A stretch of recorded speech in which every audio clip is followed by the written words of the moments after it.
It happened while I was telling a story, just one of those soft, wandering ones, about her father and a jar of honey he dropped on the kitchen floor the week she was born. She didn't even try to hide it. That slow roll of her eyes, the barely contained sigh, the glance to her husband as if I were some wind-up doll rattling on again. I noticed her hand drift to her phone. I wasn't finished speaking. I didn't say anything at the time. I just looked at the honey-colored light coming through the window and let my words dissolve. It wasn't the first time she'd dismissed me. But that moment, that particular dismissal cracked something small and private in me. She didn't even notice. I'm so glad you're here. Stay with me until the end and tell me in the comments where you're watching from. I love seeing how far this story travels. It's strange. The way motherhood bends a woman into every shape. I've bent for her. From the first morning I heard her cry, pink-faced and furious in her blanket cocoon, to the day I buttoned her dress for prom while pretending not to cry. I shaped myself around her, folded my career down like a paper fan so I could be there after school. I learned to bake even though I hated flour under my nails. I clapped when she danced even when she forgot the steps. When her father passed, I made the decision not to remarry. It wasn't noble. It was just easier. Less explaining, fewer changes. I didn't want to share my kitchen again. She needed me, or at least I thought she did. The early signs were easy to excuse. A missed phone call, a canceled visit. She was busy. Life was fast. I remembered how fast it used to be for me too. How days slid into each other like damp pages in an old book. I told myself she was juggling too much, that she'd come around. She started visiting less, texting more.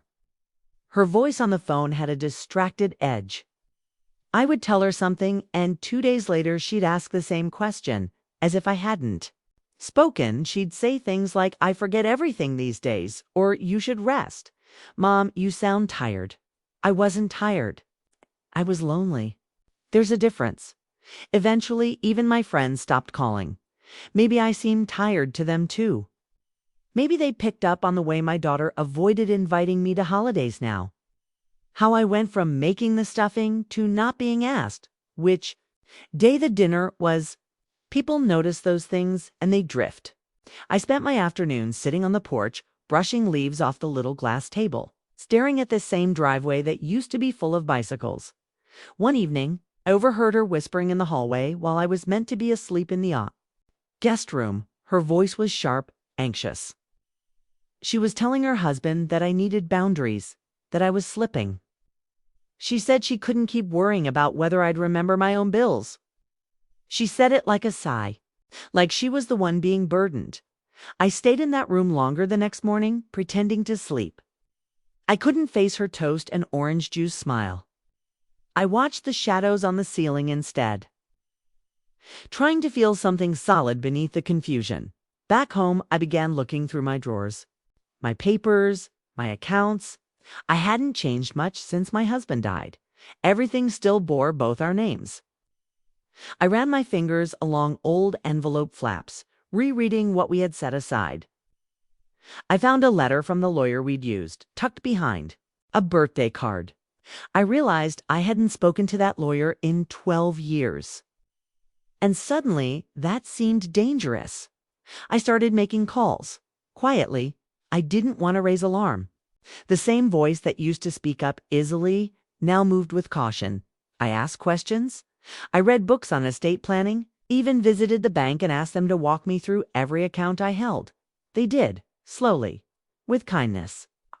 I saw where things had been moved, small shifts. Transfers I didn't remember authorizing. It's a signature that looked like mine, but a little too clean. One afternoon, I opened the door to a courier envelope. Inside was a document, something about guardianship. Options unsigned but bookmarked. It had my name typed in the header. I felt something slow and cold settle into my chest. I held the envelope like it might burn. That night, I sat at my kitchen table with my hands around a mug of tea I didn't drink. The tea grew cold. My spine grew straighter. Something in me, something I'd buried under years of being agreeable, and quiet began to rise. I wasn't angry, not quite. I was awake. I waited until we met for brunch. She had picked the place, something trendy, with eggs on arugula and little jars of infused honey. She didn't look up from her phone when I arrived. I asked her calmly whether she had spoken to someone about my finances. Her eyes widened just for a second, then narrowed. She laughed softly, called me paranoid. She said I must be tired. It's always tired. I nodded. I didn't argue. I let her pay the bill. But the next day I made an appointment with a new lawyer. I rewrote everything, not out of revenge, out of clarity. I sat with a woman who wore simple earrings and listened without interruption. I told her my life, page by page. We made sure the new will was airtight. My daughter wouldn't find a loophole, not this time. The revised beneficiary list was simple. Someone who had cared for me deeply, without agenda. Someone who once helped me plant lilacs even though they hated the smell. Someone who saw me. I moved the title of the house. I arranged a trust. I left a sealed envelope in the safe just in case, and I never brought it up again. Not to her, not in words. But one day she came by with a tray of baked goods she hadn't made, and she called me Mom a little too sweetly. I smiled. Poured tea. I let her talk. She never knew that I knew. But she did glance at the mail pile more than once. That was enough for me. I wasn't always quiet. That came later. In the beginning, I had a voice that carried across rooms, that told bedtime stories like they were sacred things. I could sing, loud enough to startle birds off the windowsill. My husband used to say I had the kind of laugh that made people look up from their worries. Back then, our daughter used to follow that sound around like it was a trail of breadcrumbs leading home. She was so small, always holding something in her hands, a stuffed rabbit, a plastic spoon, a leaf she'd found under the swing. Clung to me with both fists. I used to carry her even when she could walk, because she'd reach up and ask in that soft way children do when they still believe they're part of your body. I remember once, after a thunderstorm, we sat under a quilt together and counted how many puddles we could see from the porch. She turned to me and said I was better than the sun because I never went away. I believed her. Those years, they shine in my mind like polished stones. Not perfect, nothing ever is, but clean, round-edged, held close. I poured myself into her life like water into a vase. I missed some things I wanted for myself. Yes, a trip to Greece, a new piano. A job I almost took but let go of because it needed too many hours away from home. I did it quietly, like folding a napkin after dinner, but I never resented her for. T's the part that cuts the deepest. Because when things started to shift, when her tone changed, when the distance grew between our visits, it wasn't just loss I felt. It was the unbearable suggestion that she thought I had given less than I should have. That I had become a weight instead of a route. The first few times she canceled, she was gentle. She said her schedule had changed, or her son was sick, or her husband had a work trip. She always said we'd reschedule, but the second date never came. I'd bake something anyway, banana bread, or lemon bars, or the apple crumbles she used to ask for on her birthday. I'd wrap it in foil and eat a piece alone later, telling myself the flavors were still worth making. Then it became different. Shorter calls, colder replies. She'd say things like, I worry about you living alone. Or you really should stop climbing that stepladder. I thought she was being protective, maybe even loving in her way.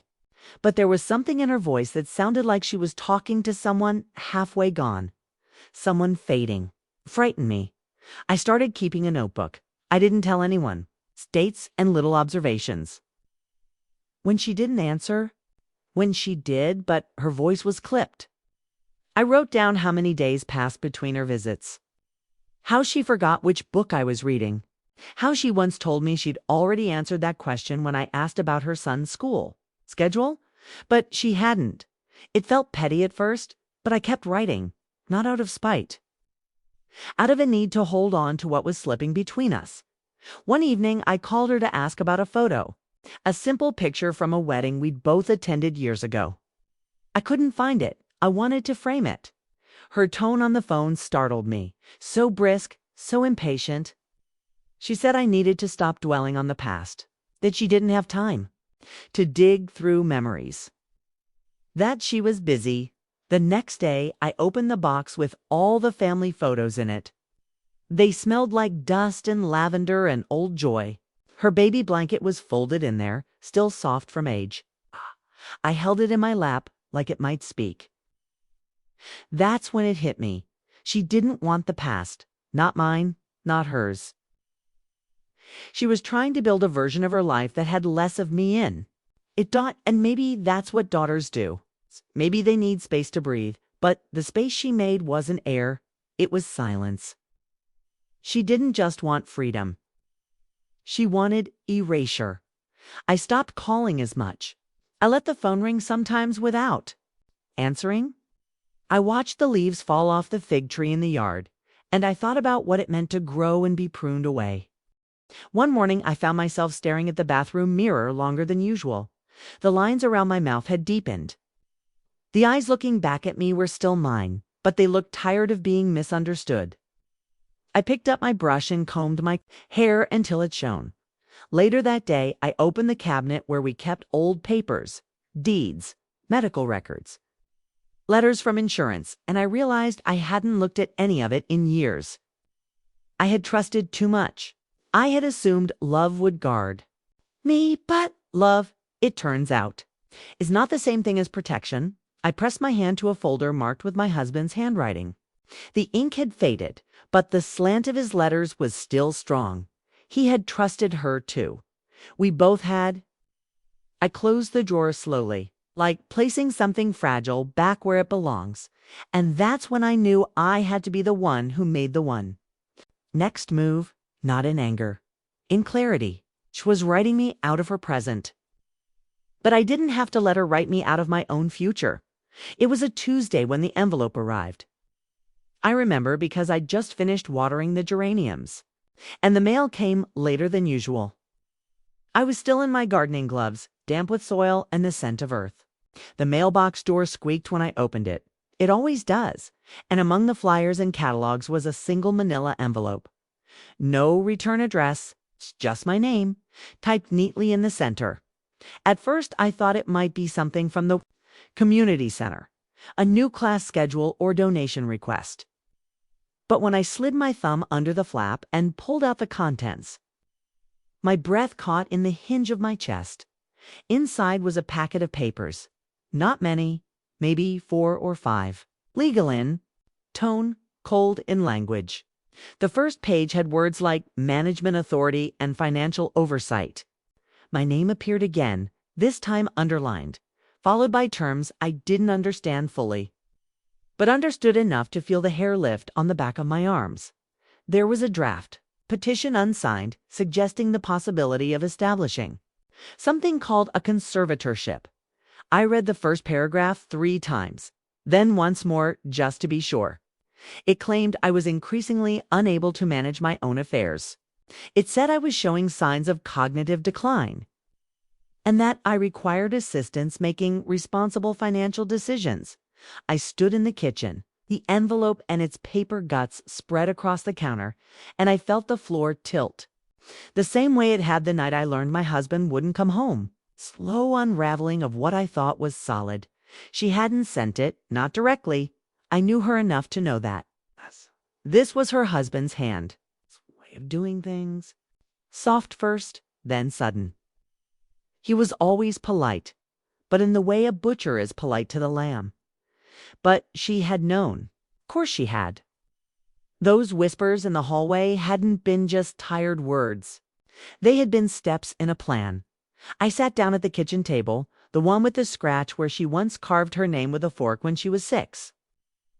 I traced that mark with my fingertip and let the silence settle around me like a thick, familiar coat. I didn't cry. I just sat for a long time, maybe an hour, maybe more. Eventually I stood, poured myself a glass of water, and placed the envelope inside the drawer where we used to keep the scissors and the coupons. I closed the drawer slowly, like sealing away a secret. That evening, I turned on the lamp by the window and watched the street darken. A car passed by with music playing too loudly, and somewhere far off, a dog barked once and then fell silent again. I wondered if I had missed something, if I'd spoken too softly all these years. If my kindness had been mistaken for weakness. I thought about how she used to call me her best friend. The next morning, I woke up early, before the light changed the shape of the room. I opened the drawer again and looked at the envelope. Papers hadn't moved. They still accused me without sound. I took out the top sheet and read it again, slower this time. My name repeated in it like a chant. But I could hardly recognize the woman they were describing. Forgetful, financially vulnerable, isolated. I folded the paper back up and placed it gently on the table. I went to the bookshelf and pulled down an old folder marked with blue ink. It was my file, the one I had kept for years, even before my husband passed. Copies of the mortgage, letters from the bank, my will as it stood. It's my life, in paper. I laid them out next to the envelope and stared at them side by side like two mirrors facing each other. One reflected who I was, the other who they were trying to make me into. Later that day, I called the number of a friend I hadn't spoken to in a while. Linda. We used to knit together on Tuesdays at the library. Her voice on the other end was warm, still familiar. I didn't tell her everything. Not yet. I just asked how she was. We talked about nothing and everything. And for a moment, I remembered who I was before suspicion lived in my house. But the truth doesn't go back in the drawer. Once you've seen it, that night I lay awake long after the lights were out. Could hear the ticking of the wall clock in the hallway. Sounded louder than usual. Like time itself had started walking toward me, slowly, firmly. I stared at the ceiling and replayed every moment from the past 6 months that now made more sense. The subtle questions about my banking habits. The way my daughter hesitated when I mentioned travel plans. How she gently discouraged me from driving long distances, not out of concern, I now realized, but strategy. I was being softened, eased into the narrative they had built. They weren't waiting for me to fall. They were pushing. In the morning, I got dressed with more purpose than I'd had in a while. A pressed blouse, slacks, my wedding ring, though I hadn't worn it in months. I took a walk down to the little law office near the library, the one with the ivy growing around the sign. I had passed it for years and never stepped inside. The woman at the desk greeted me kindly. And when she asked if I had an appointment, I said no, but I would wait. And I did. Quietly, calmly. I waited with my folder on my lap and the envelope in my bag. I didn't fidget. I didn't second guess, because now I had seen the storm behind their smiles. And I wasn't going to let it take me. The woman at the law office wore simple clothes and no perfume, which I appreciated. Her office was small, but filled with light. There were no grand diplomas on the wall, just a plant in the corner and a photograph of a dog wearing a raincoat. That made me trust her more than the letters after her name. She listened. That was the first thing.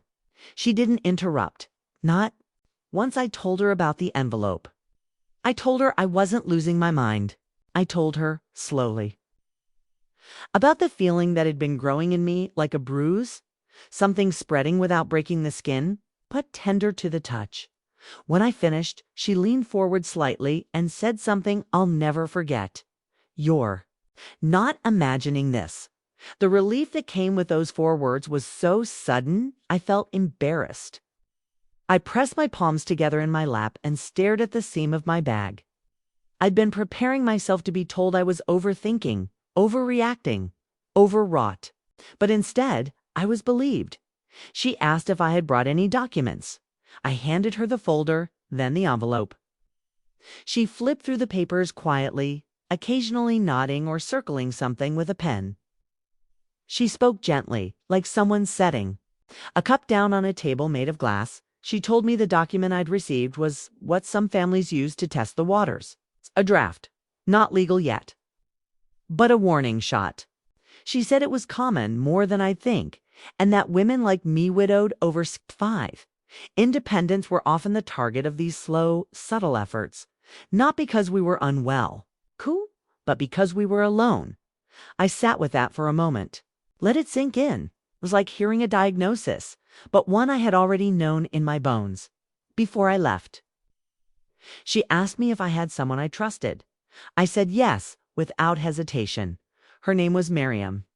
She was my neighbor for 24 years before she moved to the other side of town. We met when our daughters were both in 2nd grade and had fallen out over a glitter project. Miriam had marched over with a bottle of wine and an apology, already half laughed through. We had been friends ever since. I called her that afternoon. Her voice cracked when she heard mine, like the line had been waiting for us to find each other again. I told her I needed help, and she didn't ask what. She just said she'd be by in 30 minutes. She arrived with a box of pastries and her sleeves rolled up.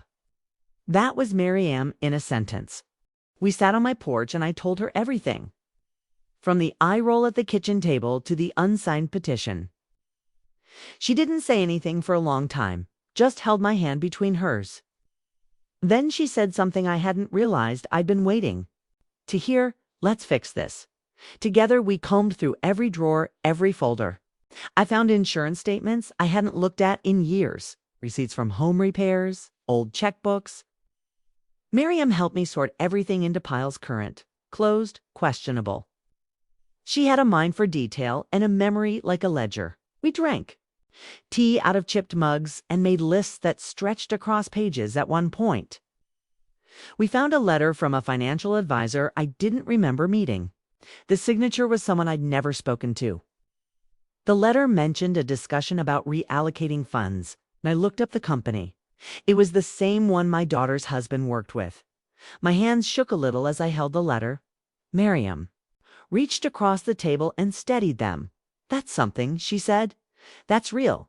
The next day I went to the bank. I asked to sit with someone I hadn't met before, someone not affiliated with my daughter or her husband. I showed them the letter. They searched my account history and found a note logged 6 months ago about a planned review of assets. I never requested that. I had never even heard of it. The banker frowned gently and asked if I would like to add extra security to my accounts. A verification system, a locked authorization. I nodded slowly.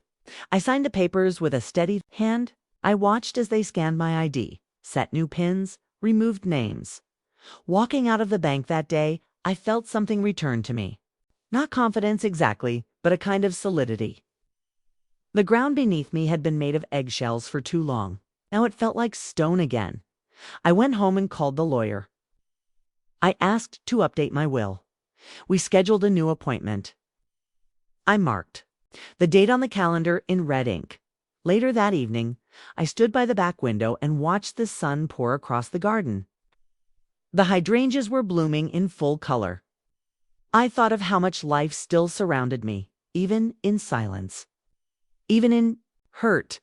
I thought of all the things I still had that no one could touch with a signature or a whisper behind closed doors. I wasn't done. Not with my life. Not with my voice. They had underestimated me.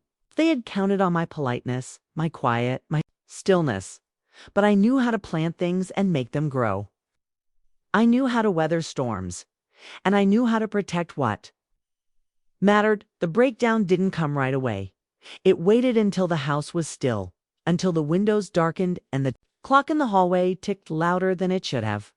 That night, after Miriam left and the files were sorted and the bank accounts locked down, I sat at the kitchen table and let myself feel everything. It began with a single sound. Not crying, not even breathing. Just a soft hum in the back of my throat. Like an old song I didn't remember knowing. I reached for the tea kettle out of habit and poured water over a bag that had already been used. It tasted faintly of lemon and something else I couldn't name. I held the mug with both hands, let the steam rise over my face. I stared at the corner of the table where the varnish had worn away, where she used to color outside, the lines with her crayons while I made dinner. Her feet would swing under the chair, not yet reaching the floor. That little girl had once called me her favorite person in the world. How did we get from there to here? I let my head rest on the table, just for a moment. The ceramic mug warm against my fingers. The tears came quietly, like they didn't want to disturb anything. They slid down my cheeks without drama.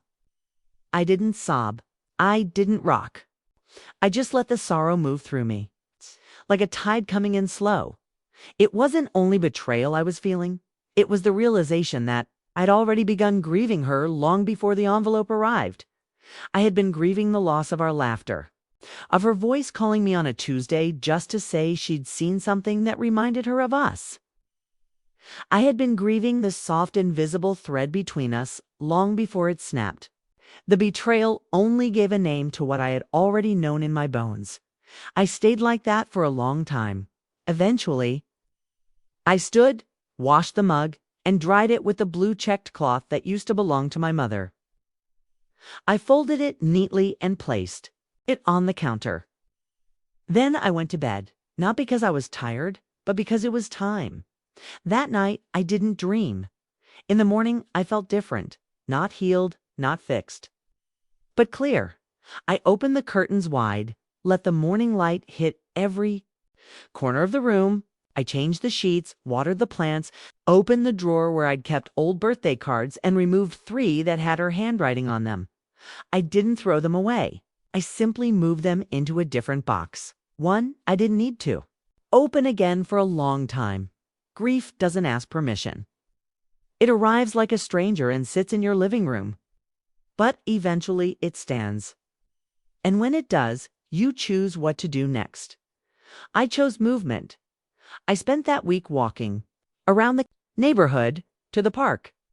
Past the bench where I once fed pigeons with my husband, I let the wind tangle my hair. I smiled at dogs.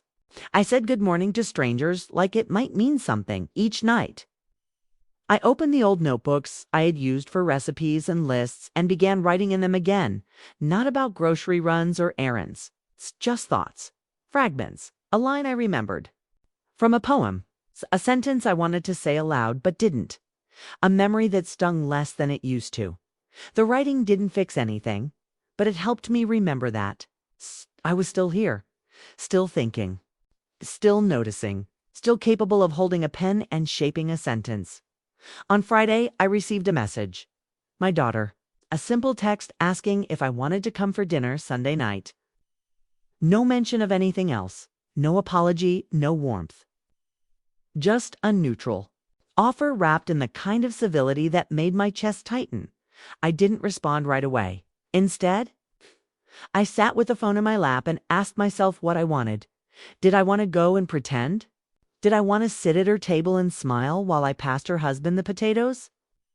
Did I want to be looked at like I was an expired book left too long on the shelf? The answer came, quiet but sure. No, I didn't want to be anywhere I wasn't seen. I typed a reply, simple, kind, firm. I said I wouldn't be joining, but I hoped dinner was lovely. I didn't explain. I didn't accuse. I didn't beg for understanding, and for the first time in months, I felt strong. That evening, I found a photograph tucked in one of the recipe books. Me, holding her as a baby. Koi, my husband beside us, holding her foot in his palm like it was sacred. I stared at it for a long time. Not crying, just remembering. I placed the photo in a frame and set it on the mantel. Not to glorify the past. Okay. Not to pretend things hadn't changed, but to honor the fact that once it had been real, that love had once lived here, even if it no longer did. We're allowed to keep the good, even when the rest turns, and I was beginning to understand that love can change shape and still survive, not between her and me. Maybe not anymore, but between me and the world, between me and myself, and that, I realized, might just be enough. I agreed to meet her the following week, not for dinner, not at her house. I suggested we meet at the cafe near the Arboretum, a place we used to go. When she was young, we'd sit near the window and count how many people ordered hot chocolate, even when it wasn't cold. She would always get the blueberry muffin and tear it apart before eating it. I always ordered the same thing, black tea with a splash of milk. When I arrived, she was already there, dressed nicely, hair perfect. Phone in hand, she looked up, smiled too quickly, and stood to kiss my cheek. I let her. The air between us felt fragile, like glass stretched too thin. I sat across from her and folded my hands. She asked how I was doing in that tone people use when they don't want the real answer. I said I was fine. I asked about her son. She said he was busy with school, thriving. I nodded. We talked like acquaintances do, pleasant, measured, full of spaces between words. I waited for her to bring it up, the envelope, the paperwork. The changes she knew I'd discovered by now, but she didn't. She sipped her coffee and said she was glad we were getting together. She missed me. Things had just been so hectic lately. I looked at her for a long moment, not angry, not sad, just awake. I told her I'd received some unusual paperwork in the mail. Watched the color in her face shift ever so slightly. She set down her cup with care.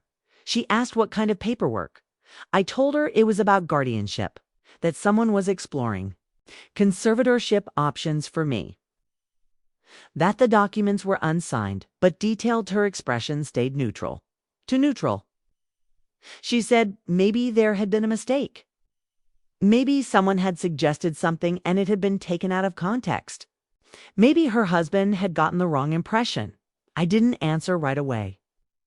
I looked past her, out the window where a child in a yellow jacket was dragging a stick across the sidewalk, lost in his own little world. Then I turned back to her and said I knew what it was, that I wasn't confused, that I wasn't slipping, that I'd taken steps to protect myself. Her face changed then. Just for a second, something in her eyes went cold. Then she smiled too quickly again. She said I was overthinking, that I'd always been a little anxious, that she was just trying to help me plan responsibly, that she didn't want to see me taken advantage of. I could hear the practiced tone in her voice. The words shaped like care, fought hollow at the center. She said things like, it's just a safety net and we worry about you and you're getting older. Now, older, like it was a weakness. Like it was a permission slip to be handled, managed, moved. I told her I had hired a lawyer. She blinked, then reached for her cup again. Her fingers trembled just a little. She asked what I meant by that. I told her calmly that my finances were protected, that I had revised everything, that all assets were locked, that any decisions about my care now or in the future would be mine alone. Her lips pressed into a thin line. She said that sounded extreme, that she hoped I wasn't acting out of paranoia, that I should be able to trust her. I said nothing for a while. Just stirred my tea, slow circles, like I was drawing time with a spoon. Then I looked at her and said something that had been sitting in my chest for far too long. I said, trust is a two-way street, and I've been walking alone on it for a long time. She didn't answer, just sat there, eyes down, pretending to read the sugar packets.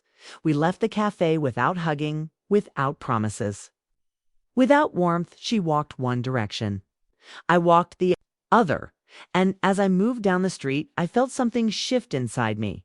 Not bitterness, not triumph, just space. Space where guilt used to live. Space where I could start building something new. When I got home, stood in front of the mirror and looked at myself. Really looked. I was 69. I had lines around my mouth from decades of laughter and worry. I had silver at my temples. I had soft places where muscle used to be. But my eyes were clear, and I remembered who I was. The woman who raised a child alone after her husband died. Who paid off a mortgage by doing weekend bookkeeping and never missed a single tax deadline. Who memorized poems for fun. Who once drove cross-country just to see a lighthouse that reminded her of a book. She loved that woman was not confused. That woman was not broken, and she was not going to be erased. I called the lawyer again and asked her to send me certified copies of every document we had updated. I bought a fireproof safe. I made digital backups. I told Miriam where everything was. just in case. Then I did something small but significant. I opened the hall closet and took down a suitcase. Not to run, but to prepare, because freedom, I had learned, doesn't always come with a bang. Sometimes it begins with the quiet sound of a zipper. I didn't speak to her for several weeks after the cafe, no phone calls, no texts. She didn't reach out, and I didn't chase the silence. It hung between us like a closed curtain, and for the first time I didn't feel responsible for pulling it back. I let it stay there. Heavy, quiet, honest. Instead, I turned toward the people who had not turned away from me. Miriam came by. More often now? She brought with her the kind of companionship that doesn't need filling with words. Sometimes we sat in the garden and said nothing at all. Just watched the birds tilt their heads and hop across the fence. Or listened to the breeze shuffle the leaves like pages in a book. She was the first person I showed the safe to. We stood in the hallway as I turned the combination slowly. Inside were the updated documents, the revised will, the trusts, the power of attorney papers that made it clear I was not to be touched without my voice present. I showed her where the extra key was hidden. I handed her a copy of the emergency folder sealed in an envelope with her name in blue ink. She didn't ask questions. She just nodded, took the envelope, and said, "I hope you never need this, but I'll be ready if you do." That's what real love sounds like at this stage in life. Not flowers or speeches, just presence. I also reached out to the lawyer again. I asked her to walk me through everything a second time. I wanted to understand each page, each clause. I wanted to be fluent in my own future. She never once made me feel small for asking. She even suggested a financial advisor she trusted, a woman named Alma, who worked out of a modest office near the lake. I met her on a Tuesday morning, sunlight bouncing off the water behind her window. She was calm, measured, direct, my kind of person. We talked numbers, yes, but we also talked dignity. She showed me how to structure things so that no one could dig their hands into my pockets unless I reached out to them first. We created barriers, not out of paranoia, but protection. For the first time in years, I felt not only safe, but seen. She didn't call me ma'am. She called me by my name, said things like, "You've done well and you're in control." She even asked if I wanted to explore charitable trusts, places where my name could do good after I was gone. I told her yes, not because I wanted to make a statement, but because I wanted to leave behind something warmer than disappointment. That night, sat by the window and reread the last letter my husband ever wrote me. It was short, scribbled. Note he left in the kitchen the morning before his heart gave out. He had written, "You always take care of everyone else. I hope today you do something just for you." I pressed that note between my palms and held it like prayer the next morning. I did something I hadn't done in years. I got in the car and drove to the community college. There was a watercolor class I'd always looked at in the brochure but never dared sign up for. I didn't know what I was hoping to find there. Maybe a way to use my hands again? Maybe something that had nothing to do with her. The classroom was small. The paint faintly scented, the teacher younger than I expected. He had ink stains on his fingers and spoke softly. Like every word he gave away was precious. I sat at a corner table, laid out my materials, and dipped my brush in water. I painted a window, just a window. No house, no landscape, no figured dot, just light coming through. Miriam smiled when I told her, said it was about time I picked up something that had nothing to do with survival. That made me laugh, and when I laughed, I felt younger, not in body, but in soul. And yet, I still kept one eye on the horizon. I knew my daughter, I knew her husband, I knew they wouldn't like losing access. I knew they were likely regrouping, rewiring the plan. People like them rarely just walk away from something they think they're owed. But now, I wasn't scared. Because now I had peepers. I had papers. I had proof. I even began keeping a log. Not out of fear, out of readiness. I wrote down every interaction, every visit, every strange letter or call. I kept a voice recorder in the drawer just in case. It wasn't drama. It was documentation. It was what you do when the people who should protect you turn into the ones you have to guard against. I had spent a lifetime being soft. Now, I was learning how to be steel wrapped in silk, and it didn't make me less kind. It made me unbreakable. The call came on a Wednesday morning, soft and strange. Not from her, but from a man who introduced himself as someone working on behalf of the family. That was how he phrased it, on behalf of the family, as though I wasn't part of it. He said he was calling to confirm a scheduled consultation regarding long-term care options. He used the kind of language that sounds helpful on the surface but carries an undertow if you're listening closely. Early conversations, preventive, planning, quality of life considerations. I didn't say much, just asked who had scheduled it. There was a pause, short, but enough. Then he cleared his throat and said my daughter had been the point of contact. He assumed, he added, that I was aware. I thanked him, asked him politely to cancel any future consultations, and hung up the phone. My hand lingered on the receiver for a moment. Then I set it down with care, like it might bruise if I dropped it too hard. I sat still for a long time, letting the silence do what it needed to. There was no shock this time, no sting. Just confirmation of what I had already begun to know. They weren't finished. I wasn't angry. I wasn't even hurt in the way I had been before. This was a different feeling, like watching a storm you knew would come finally cross the hill. It's one thing to be erased quietly. It's another to have someone schedule your future for you like you're a patient on a clipboard. I called my lawyer immediately, told her what happened. She asked for the man's name, the date and time of the call. I gave her everything. She didn't sound surprised, but she did sound resolute. She said it was time we moved forward. She offered to arrange a formal letter of legal clarity, a statement sent directly to my daughter, her husband, and anyone they may have involved. It would make the boundaries clear. I was legally competent. I was independently advised. Any further interference would be considered coercive and inappropriate. She also suggested we schedule a notary meeting at my home with witnesses to seal everything beyond dispute. I agreed, quietly. Fully. The next few days moved with a kind of quiet urgency. Miriam came by to help clean the dining room, just in case the meeting needed a space with a long table and calm light. She wiped the window panes and polished the frame of the photograph of my wedding day, the one where I'm laughing so hard my bouquet is crooked.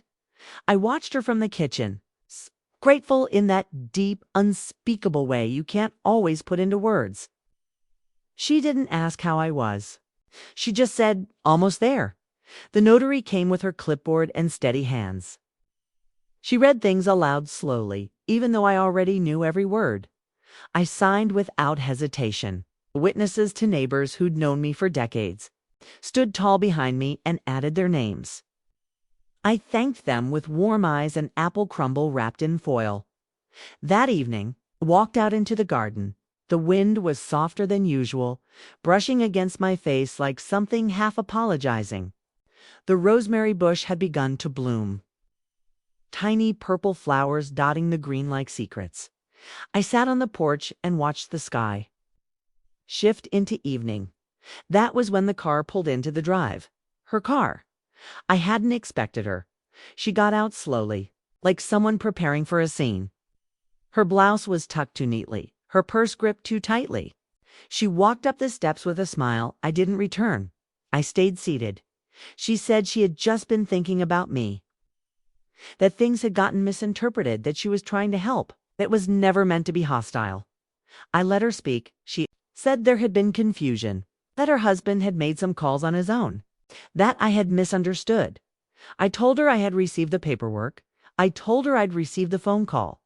I told her everything had been documented, verified, and legally witnessed, that any further decisions about my life were no longer hers to shape. Her smile faltered. She said I was taking things personally. I said, I am a person. She didn't respond. There was a long silence, one where everything stood still. The air, the leaves, even the birds. Then she asked me something unexpected. She asked if I'd changed the will. Her voice had dropped an octave. I looked at her. I didn't nod. I didn't blink. I just said, "It's no longer your concern." The mask slipped for a moment. It's just long enough for me to see the fear behind her eyes. Not of losing me, of losing access. She turned then, not storming, not speaking, and walked back to her car. The door shut hard. The tires cracked the gravel, and just like that, she was gone again. But this time, something was different. Because I wasn't left shattered. I was left standing. I walked back into the house and lit a candle on the kitchen table. Not for grief, for peace.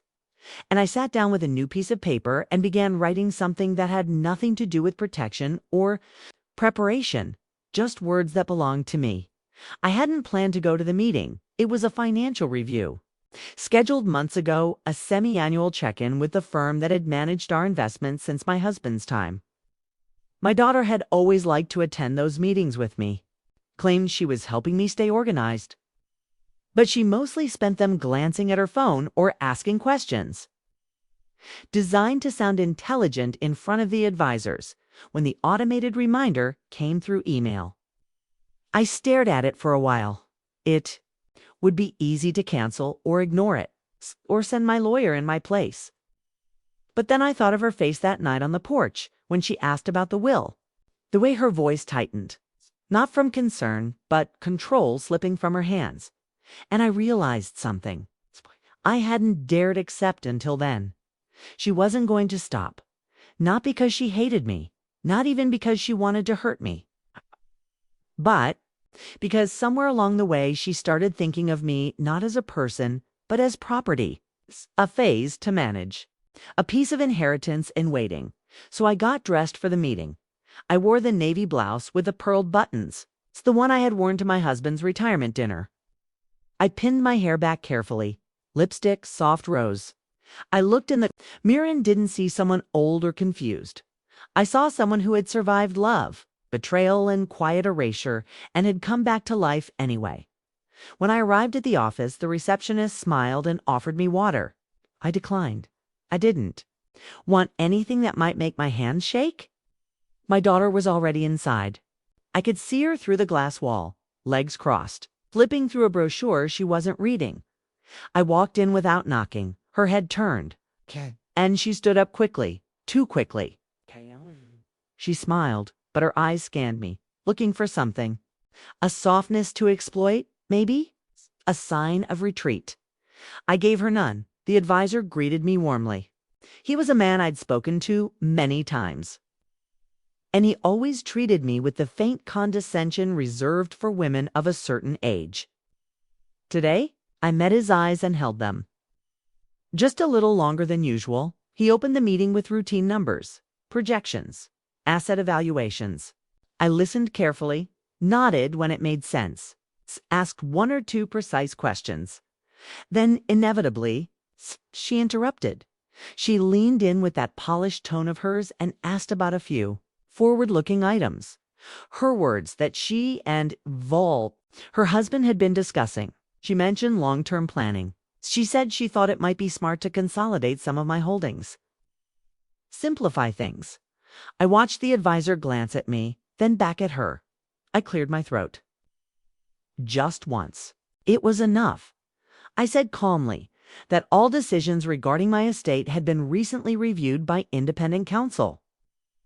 I stated that I was acting under full legal authority and had all necessary documents to support that. I also said that while I appreciated the concern, any further attempts to simplify my finances without my express invitation would be treated as overreach. There was a pause. A long one. The advisor blinked and looked down at his notes. My daughter's face flushed a shade darker. But she kept smiling like a hostess, determined not to lose face during a ruined dinner. She tried to brush it off, said something about miscommunication, said she was just thinking ahead. And I nodded. But I didn't soften.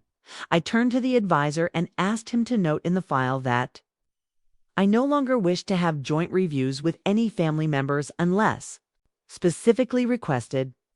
I asked for a printed copy of all future summaries sent directly to me and my lawyer. He agreed, voice even, pen moving quickly. When the meeting ended, she followed me to the elevator. She called my name. Just once. I turned. She said, "You didn't have to make a scene." I said, "That wasn't a scene. That was a boundary." The elevator doors opened. I stepped inside. She didn't follow. On the ride down, I didn't feel triumphant. I didn't feel vengeful. I just felt clean. Like someone had taken a rag to a dusty window and let the light back in. Outside, the sky was heavy with spring, clouds rolling slow. I stood there on the sidewalk for a minute, watching a woman push a stroller past the corner. Cafe, her coffee balanced in one hand. The baby inside blinked up at the sky like it had never seen clouds before. And I realized, with some surprise, that I didn't feel alone, because solitude and loneliness aren't the same thing. I used to think they were. But now I know. Solitude is something you choose. Loneliness is what happens when the people you love decide not to see you. I had chosen this to speak up, to stand tall, to reclaim my life. Not with a bang, but with a firm, quiet voice that no longer needed permission. When I got home, there was a message from the lawyer. The letter had been delivered and acknowledged. I smiled. I deleted the voicemail. I didn't need to save it. The truth was already mine the week after the meeting. I did something I hadn't done in over 30 years. I walked into a travel agency. Yes, an actual brick-and-mortar place. I knew I could have searched online, clicked a few buttons, and made the same decision from my kitchen, but I didn't want to hide behind a screen. I wanted to look someone in the eye and say, "I'm going somewhere." The office smelled faintly of old carpet and lemon cleaner. A small bell chimed as I stepped in. The woman behind the desk looked up and smiled the way people do when they're surprised by a guest. I told her I was planning a solo trip. She asked where I told her I didn't know yet, but I knew how I wanted to feel. She didn't laugh. She nodded. Then she asked me to sit, and we began. We flipped through brochures, not the glossy, overdone ones, but the quieter kind. Places with cliffs and soft breakfasts, places with quiet museums and walking trails. We landed on the coast, small village by the sea, just 3 hours away by train, but it felt like another country entirely. I booked the cottage for a week, paid for it myself, in full. That night, I packed slowly. One bag, no gifts, no whiffs. Just a soft sweater, my walking shoes, a paperback I'd been meaning to finish since last spring. And the letter my husband once wrote me, folded neatly in the inside pocket of my coat. The morning I left, I didn't tell anyone. Not my daughter, not her husband, not even the neighbors. Only Miriam. She was the one who dropped me off at the station, thermos in hand. Her eyes shimmering with the kind of pride usually reserved for graduations or court victories. The train pulled out of the city just before noon. I sat by the window, watching the skyline blur into farmland and open air. The rhythm of the wheels calmed something in me. For the first time in months, maybe years, I didn't feel like I owed anyone an explanation. When I arrived at the cottage, the owner greeted me at the gate with a basket of fresh bread and a key wrapped in ribbon. The space was small, simple, and perfect. A blue door, a creaky floor, a view of the sea through a frame of lavender bushes. I stood on the porch that evening, mug in hand, and listened to the ocean breathe. There's something about salt air that reminds you how small you are and how free. Every morning I walked along the shore, into the town square, past the weathered chapel with ivy crawling up its back. No one knew my name. No one asked if I needed help. I belonged to no one in particular, and somehow, that felt more like belonging than I'd known in years. I wrote in a little notebook each night. Nothing grand, just impressions. A smell I liked. The sound of the seagulls. A woman I saw in the bakery who wore mismatched earrings and laughed with her whole body. I didn't think about the will. I didn't think about the envelopes or the lawyers or the meetings with clipped voices and concerned smiles. I just lived. I sat by the sea one afternoon and let the wind tangle my hair. I didn't fix it. I let it stay wild. I watched the tide slide in slow and sure, and I thought about how nature never asks permission to take up space, just does. That evening, I called Miriam. I told her I was safe, happy, full in a way that didn't come from food or conversation, but from the quiet knowing that I had kept myself. She cried, just a little. Then she told me something I've never forgotten. She said, "You didn't. Just protect your life. You reclaimed it." The next morning, I found a small ceramic dish in a local shop, hand-painted, uneven, the kind of thing made by hands that still believed in beauty. I bought it without hesitation. When I returned home, I placed it by the window, next to the photograph of my wedding day. Not everything I had lived through needed to be framed in anger. Some things could simply become reminders of what I had survived and what I had chosen instead. Freedom, I was learning, is not a fireworks show. It's a small dish by the window. It's a train ticket in your coat pocket. It's a letter that says, "Do something." Just for you. It's a quiet breakfast without anyone watching the clock. It's an unlocked door in a town where no one knows your name and still you feel safe. When I came back, I felt taller. Not in body, but in how I carried myself. I moved through the rooms of my house like someone who had made peace with the shadows. I checked the mail. Nothing from her, not even a question about where I'd gone, and I didn't mind, because she no longer owned the part of me that waited. I had rolled the will into someone else's hands, yes, but more than that, I had rolled myself back into mine. When I got home from the coast, I didn't unpack right away. I set my bag down in the hallway and stood for a while, letting the stillness of the house settle around me. It didn't feel empty. It felt mine. The silence wasn't hostile anymore. It was full of breathing space. The windows still wore their coats of dust. The mail slot still clicked softly in the afternoons. But, though, air felt different. Like something had aired out while I was gone, even though no one had opened a window. I walked room to room, fingertips grazing the walls. Everything was familiar but not frozen. I didn't feel stuck anymore. I felt like someone who had come. Back not to a cage, but to a home she had decided to keep for herself, in the kitchen. I opened the notebook I'd brought from the cottage. I flipped through the pages, the small observations, the fragments of peace. I tore out one page and taped it to the fridge. I had written it after watching the tide roll in at dusk. No one gets to rewrite the story. I lived just because they want the ending to benefit them. I stared at those words for a long time. Then I called my lawyer one final time. There were a few things left to complete, small threads that needed tying off before I could truly say I was done. She walked me through them patiently, as always. The last few revisions to the trust. The final witness signature on the addendum. It's the arrangement of a letter that would be sent to all relevant parties.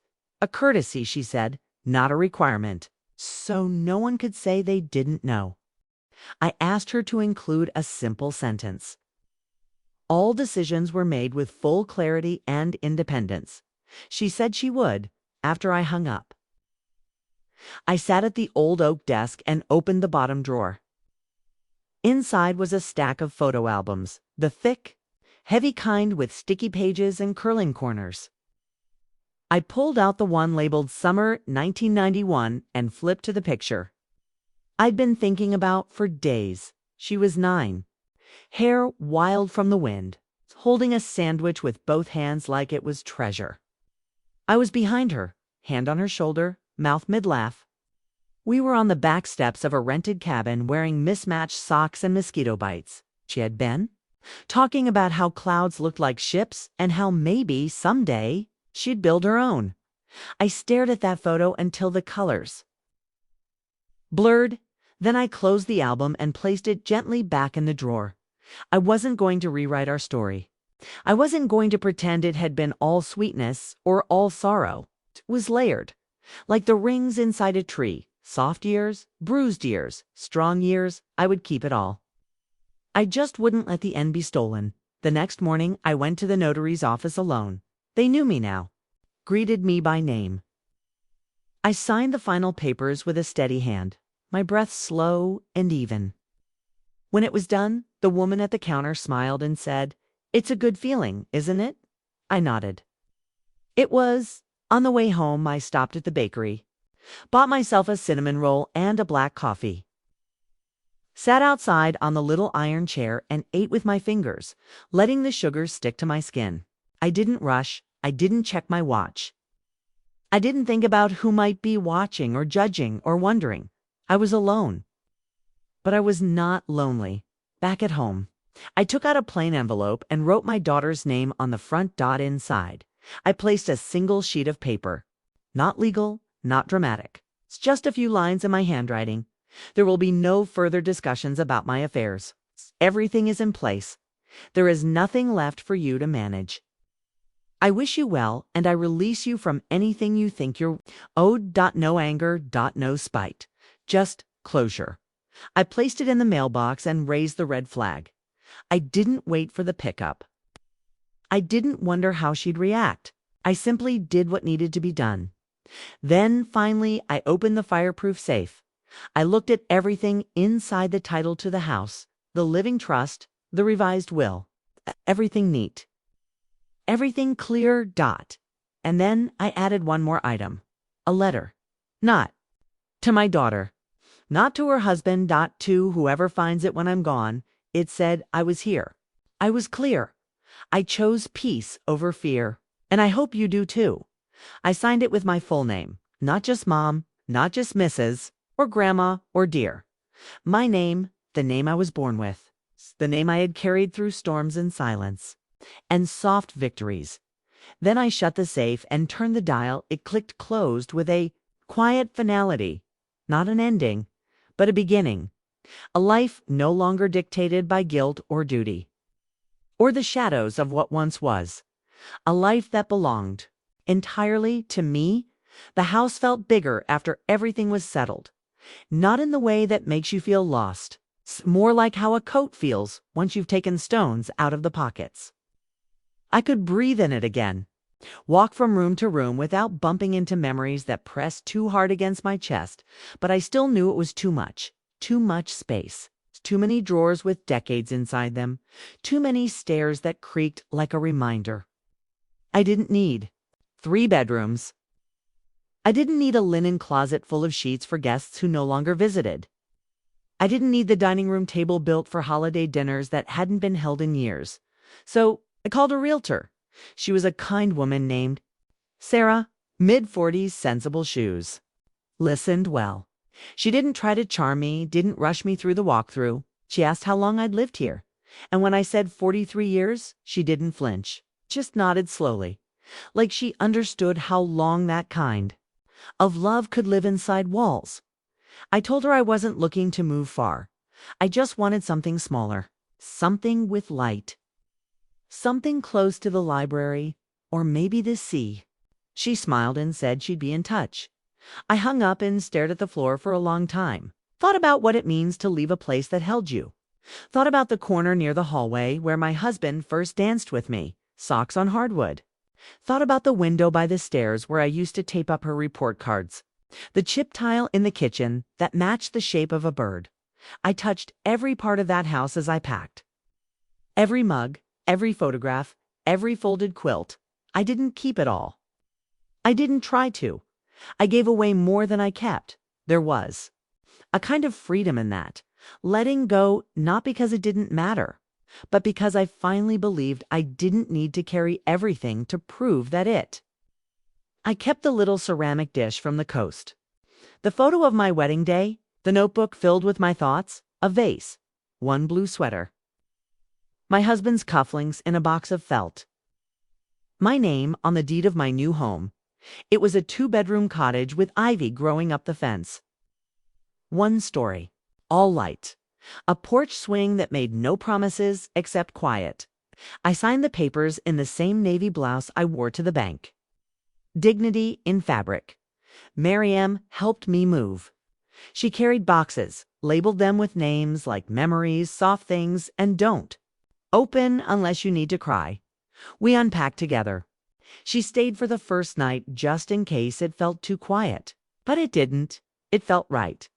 I slept better than I had in years. In the mornings, I walked. Not for exercise, not to lose anything. It's just to feel the rhythm of my feet on new ground. I smiled at shopkeepers. I stopped at the florist and bought tulips just because I liked their shape. I joined a reading group that met every Wednesday. No one asked about my family. They asked what I thought of the book. That meant more. One afternoon, I passed the community center and saw a flyer taped to the door. Women's Circle for those reclaiming their voice. Thursdays at 6. I stood there for a while, hand resting. On the corner of the page, then I walked inside. The room was small. Folded chairs, a kettle in the corner. Someone had brought lemon cookies. The women were all different shapes and ages. Some wore wedding rings, some didn't. Some spoke a lot. Others sat like stones. But when I said my name, they listened. And when I told them in a voice quieter than I expected that I had just come through something heavy. No one asked what. They just nodded, as if to say, us too.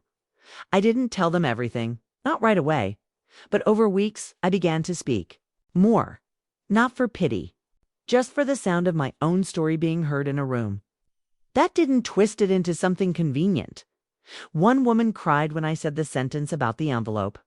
Another took my hand when I told them how long I had waited before defending. Myself, we began meeting outside the circle. Coffee, walks, a letter-writing group. We shared not just sorrow, but survival. Not just what we'd lost, but what we were choosing now. And I realized something, sitting there among these women. I had believed that reclaiming my life was the ending, but it was the beginning, not of something dramatic. Not of a second act or a reinvention, just a quieter life with the volume turned up where it mattered. In friendship, in mornings. In the soft, sacred decision to take up space without apology. My daughter never visited the new place. She didn't. Ask where I'd gone. I heard through someone else that she thought I was punishing her. That I was being dramatic. But the truth is, I hadn't disappeared. I had arrived, and not for her. For me, it started with a bench. Not a grand idea. It's just a quiet thought that came to me one afternoon while watching two teenagers share earbuds on the steps outside the library. They looked so at ease, leaning into each other, saying nothing. I had come to return a book and ended up staying longer, sitting on the low stone wall by the hydrangeas. Soaking in the laughter that drifted out of the reading room window, I realized how much I had found here, in this small corner of the world, and how little I had given back. The thought grew over the next few days. Not loud, not demanding, just persistent. Like a tide that doesn't crash but still changes the shore. So I went home and pulled out a sheet of paper. I wrote a letter, not to my daughter, not to the lawyer, to the head librarian. I told her who I was. I told her I had recently found my voice again in the aisles of her building, that I had read entire novels for the first time in years, that I had felt seen in the quiet company of strangers who gathered here each week to talk about books and sometimes softly about life. And I told her I wanted to make a gift, not a flashy one, just something simple, something that could hold weight and time and breath. I wanted to fund a bench, a wooden one, with a curved back strong enough for memory and rest. A place where people could sit and think. Mothers with strollers. Men with briefcases. Teenagers with secrets. Older women with shopping bags and stories no one asked them to tell anymore. And I asked if I could include a plaque. Just a few words. It's carved into brass for anyone who's ever been spoken over. You are not done. She called me 2 days later, her voice warm and stunned. She said they would be honored, that they had the perfect spot just under the flowering tree by the children's section window. The paperwork was simple, the cost reasonable. I paid it in full without blinking, and then I went a little further. I called Alma, my financial advisor, and asked her to help me set up something small and lasting. Not for my daughter, not for her family. not even in my name. A quiet endowment, just enough to keep the community reading group funded for the next 10 years. Enough to make sure that one woman, just like me, could find her way back to herself. Through a book, a cup of tea, and a table where no one asked her to be less. I asked that it be anonymous, no fanfare, no speech, just support. Alma said I'd be surprised how few people thought to do something so gentle. I told her I'd had enough loudness. I wanted something that would last. Later that week, I walked to the hardware store and bought a trowel, a pair of gloves, and a bag of daffodil bulbs. The soil behind the new cottage was thin but willing. I knelt down that Saturday and planted every bulb with slow, careful hands. 30 in total. 1 for each year I spent shrinking myself. 1 for each year I stayed quiet when something inside me begged to speak. And the last 5, those were for me now for the years ahead, whatever they might look like. When I stood up, my knees ached, but I felt taller. I wiped my hands on my jeans and looked out over the small square of garden, imagining the yellow that would bloom come spring.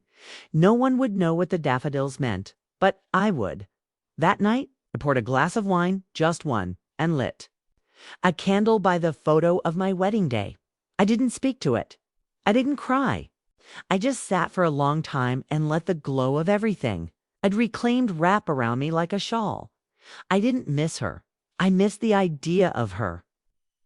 The version of her that used to crawl into bed with me during thunderstorms and ask if I'd still be there in the morning, but I no longer needed that idea to be real in order to live. I had proof now that love could begin again, not from someone else, but from inside. A bench, a plaque, a quiet fund. Daffodils in the dirt. This was not revenge, this was legacy. Not the kind that gets read aloud in courtrooms or fought over behind doors. The kind that breathes, grows, rests in the shape of a life. Well chosen and still choosing every day. I walk. Most mornings now, just a slow loop down Maple, across the path by the library, past the cafe that knows I like my tea strong and my muffin warmed. The streets are gentler at this hour. Trees stretch, windows blink open. The world takes its time. It's good to I. Sometimes I sit on the bench by the tree, the one with the little brass plaque. I run my fingers over the words every so often, like a reminder carved just for me, even though I gave it away. For anyone who's ever been spoken over, you are not done. A few days ago, I saw a young woman sitting there, early 30s maybe. She was crying quietly, her face hidden in a scarf. I didn't interrupt. I just sat nearby on the grass for a while. Let the wind speak for both of us. Before I left, I placed a folded napkin beside her on the bench, the kind with a quote printed on it from the cafe. It said, "You're allowed to begin again." I never saw her face. But I hope she read it. I hope she stayed. The truth is, I have more peace now than I thought possible at this age. Not because everything is perfect, but because I stopped waiting for it to be. There are still days I feel hollow. Mornings when I miss the chaos of a house full of people, the thud of feet on stairs, the voice of a daughter asking what's for dinner without expecting to cook. I miss the feeling of being needed, but not at the cost of being erased. Not anymore. I've learned how to hold my own hand. I talk to myself sometimes out loud when no one's around. I say things like, "You did good today," or "That was brave," or "You are allowed to take up space." My voice doesn't shake when I say it now.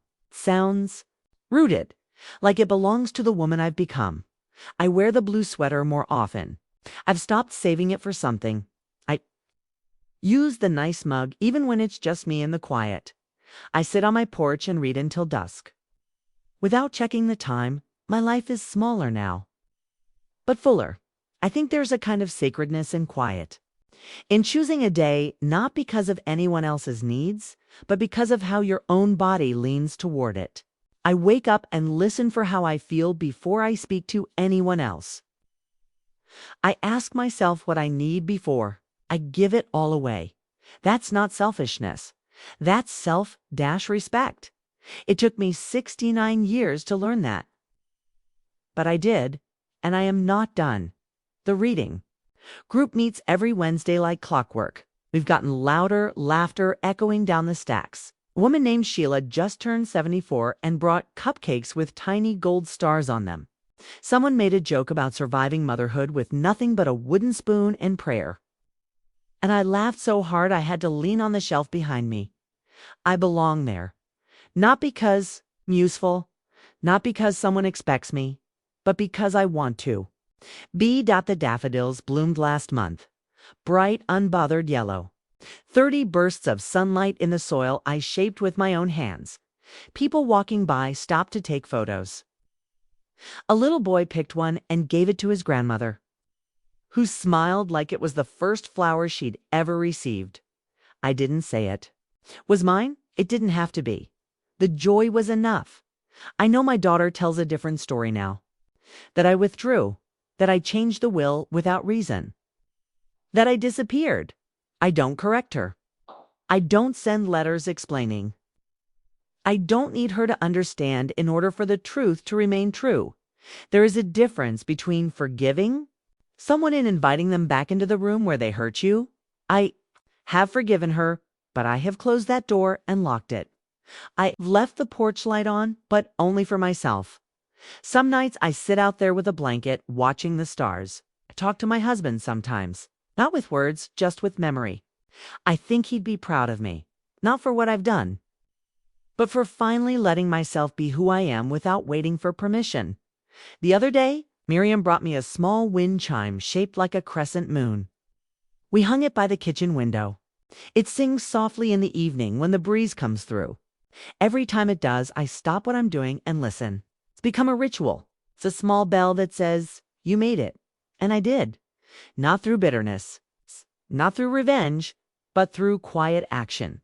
Through paper trails and boundaries. Through late night.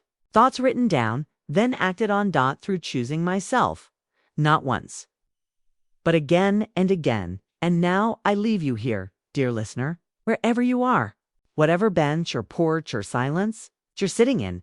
Maybe you've been spoken over. Maybe you've been erased. Maybe someone made you believe your time was over. That your story had already been told. But I am here to tell you, you are not done. And neither am I. Now I'm curious about you. Have you ever experienced something like this? Let me know in the comments. And if you've stayed with me until now, thank you. I'll leave you with 2 other stories I think you'll love.